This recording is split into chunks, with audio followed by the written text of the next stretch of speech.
नमस्कार साथियों, आप देख रहे हैं द फास्ट प्राइम और आज हम बात करने जा रहे हैं उस राजनीतिक तूफान की जिसने उत्तर प्रदेश की सियासत में खलबली मचा दी है।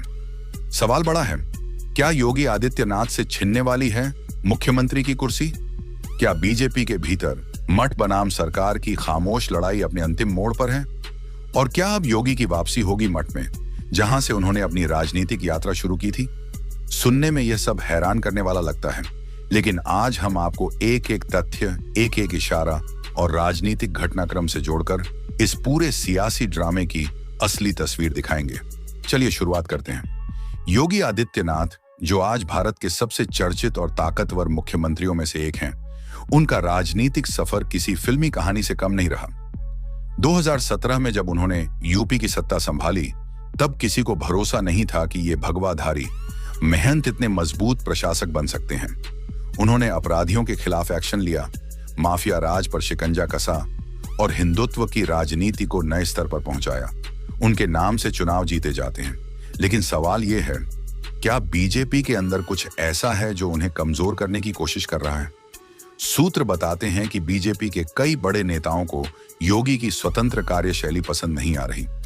दिल्ली का नेतृत्व चाहता है कि सब कुछ पार्टी लाइन के मुताबिक हो, लेकिन योगी का काम करने का तरीका अलग है। वो अपने फैसले खुद लेते हैं, चाहे वो अफसरों की पोस्टिंग हो या किसी नेता को किनारे करना। यहीं से खिंचाव शुरू होता है। पिछले एक साल में कई ऐसे मौके आए जब यह साफ दिखा कि केंद्र और यूपी सरकार के बीच सब कुछ ठीक नहीं चल रहा। अब बात करते हैं उस चर्चा की जो सबसे ज्यादा हलचल मचा रही है, मठ वापसी की। योगी आदित्यनाथ गोरखनाथ मठ के महंत हैं।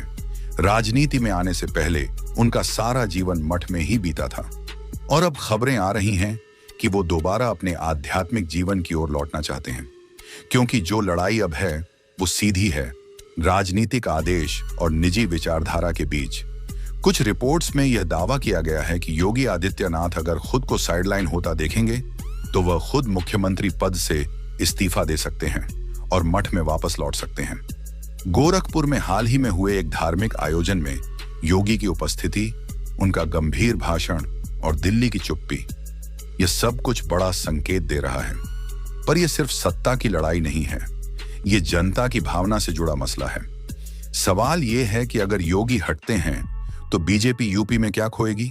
क्योंकि एक बात तो तय है, आज योगी जिस स्तर पर हैं, वहां कोई और नेता उनके मुकाबले में नहीं है। जनता के बीच उनकी छवि एक मजबूत और कट्टर हिंदू नेता की बन चुकी है। अगर उन्हें हटाया गया या उन्होंने खुद कुर्सी छोड़ी तो बीजेपी को 2027 की तैयारी अभी से करनी होगी। अब सवाल उठता है, क्या ये सब सिर्फ हवा में उड़ती खबरें हैं या कोई सोची समझी स्क्रिप्ट चल रही है? बीजेपी की राजनीति में कभी भी अचानक कुछ नहीं होता। हर कदम बहुत सोच समझ कर रखा जाता है। योगी के खिलाफ कोई ओपन रेसिस्टेंस नहीं है, लेकिन जो अंदरूनी राजनीति चल रही है वो किसी ज्वालामुखी से कम नहीं। अब सोचिए, अगर योगी ने सच में कुर्सी छोड़ दी तो क्या वो बीजेपी में ही रहेंगे या कोई नया राजनीतिक अध्याय शुरू करेंगे? कुछ विश्लेषकों का कहना है कि योगी जैसे नेता अगर स्वतंत्र रूप से कोई मोर्चा खड़ा करे तो लाखों लोग उनके साथ जा सकते हैं, क्योंकि उनकी राजनीति केवल पार्टी पर नहीं, जनता की भावना पर टिकी है। लेकिन साथ ही ये भी सच है कि बीजेपी भी जानती है कि योगी को खोना यूपी को खोना हो सकता है। तो दोस्तों, असली बात यह है कि ये लड़ाई सिर्फ कुर्सी की नहीं है, ये लड़ाई है विचारों की, दिशा की और सत्ता की सच्ची ताकत की। योगी आदित्यनाथ अब एक नेता नहीं, एक सोच बन चुके हैं और अगर बीजेपी उन्हें रोक नहीं पाई तो यूपी की राजनीति में बहुत बड़ा बदलाव देखने को मिल सकता है। आपका इस पूरे मुद्दे पर क्या कहना है? क्या योगी आदित्यनाथ मुख्यमंत्री बने रहेंगे या शुरू हो चुकी है गोरखनाथ मठ की वापसी की तैयारी? नीचे कमेंट में अपनी राय जरूर लिखें। अगर वीडियो पसंद आया हो तो लाइक करें, शेयर करें और चैनल को सब्सक्राइब करना ना भूलें। मिलते हैं एक और नई और चौंकाने वाली सियासी कहानी के साथ। तब तक के लिए जय हिंद, वंदे मातरम।